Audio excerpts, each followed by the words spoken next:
Hey guys, Rob here with McDojoLife. In today's McDojo news, we're going to be discussing a 7-year-old Taiwanese boy who's left in a vegetative state after attending a judo class. Let's check out the story.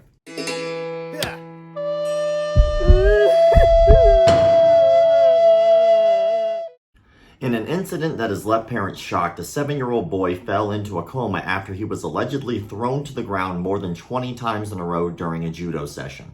The news came into light when it was first reported by the Taiwanese news website Liberty Times. The site stated that the Taiwanese child, who was immediately taken to a hospital, is currently in a vegetative state.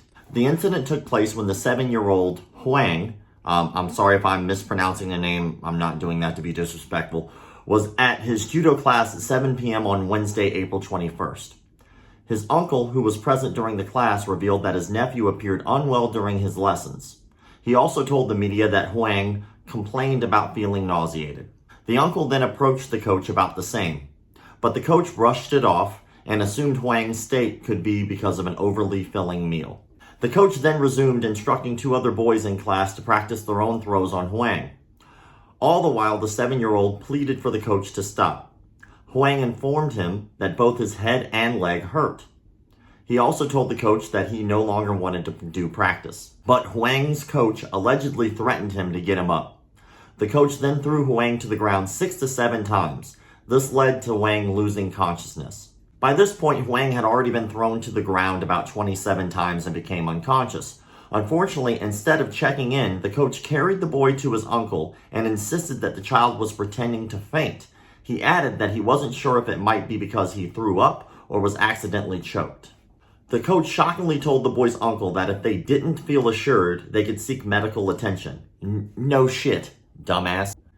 The 7-year-old boy was immediately brought to the hospital where he was operated upon. It was there revealed that the boy was suffering from an intracranial hemorrhage. Huang is now in a vegetative state, and doctors say that he may remain this way for the rest of his life. Huang's parents originally wanted to let go of their son's life support, but they were encouraged by his vital signs to keep him alive. Only time will tell if Huang will recover completely or not. Investigations are still ongoing involving the coach. When confronted by Huang's father, the coach said that protective gear was used during their judo class. It was also only when contradictions were found in the coach's explanation that he confessed to what happened, that he and 2 other students threw Huang to the ground. He also admitted to heavily throwing the 7-year-old to the ground many times. All of this evidence now forced prosecutors to apply for the coach's detention. Now, according to other news sources, this was only the child's 2nd judo class ever.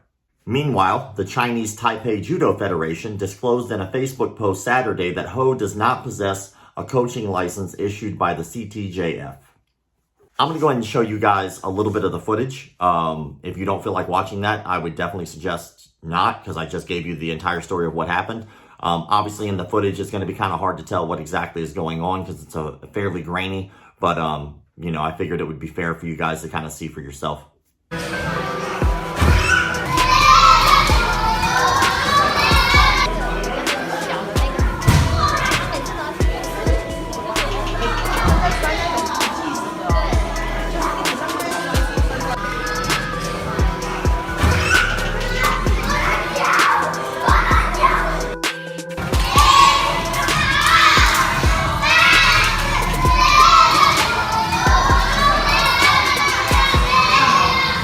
So to recap what happened here, someone who was not a certified judo instructor was teaching a judo class in which a child was complaining of nausea, headaches, and leg pain, and the coach said, "Suck it up," and then continued to throw this child so many times and so hard that this kid was put in a fucking coma. A coma in which this kid in his 2nd judo class ever might not ever come out of that vegetative state. If you ever wonder why I do what I do, this is a prime example of it. Somebody who's not qualified to do the fucking job winds up putting a kid in the hospital for the rest of his goddamn life. I hope the fucking dude rots, to be honest. And anybody out there who's teaching martial arts, you need to get a good handle on what the fuck it is you're teaching and how your teaching methods are, because this could be somebody that is your student. If your ego can't get away from the fact that you might not know everything And not everything is about being the toughest motherfucker on the planet. And especially when it comes to a child, you could get somebody fucking killed or injured permanently for the rest of their life. Let the shit soak in. Parents, be there. Be there for your kids' training. Watch, observe, do your homework. Look into the instructor a little bit. Don't just assume because he put a fucking black belt on that this dude's gonna know everything about everything. People are human, people make mistakes, and this kind of shit is awful to hear. It fucking boils me. It's why I get up every day and fight this bullshit. And I think that maybe people should kind of take a look at their instructors just a little bit harder, especially in this case, because this fucking dude was not certified to teach shit, and all of a sudden somebody winds up as a fucking vegetable. Final thoughts here. This is just terrible. This is an awful story, and I hate to even have to talk about it, but unfortunately I think it's something that's important for people to learn a lesson from, and hopefully from here on out, maybe someone will hear this story and maybe they'll stay that one time the instructor's having a bad mood, and maybe they'll watch, and maybe the parent will see there's some negligence going on and step in and stop it. If you're in a martial arts studio and you see negligence, you should not be scared to speak out about it. You should not be afraid to speak your mind.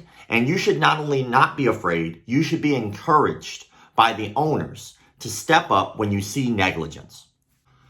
I'd really like to know your thoughts in the comment sections below. Thoughts, comments, questions, concerns, as always, are welcome. I know that, these McDojo news stories sometimes could be a little heavier. They're definitely heavy for me. But I appreciate us interacting and us being able to have open conversations and dialogue about these things. Keep the martial arts legit.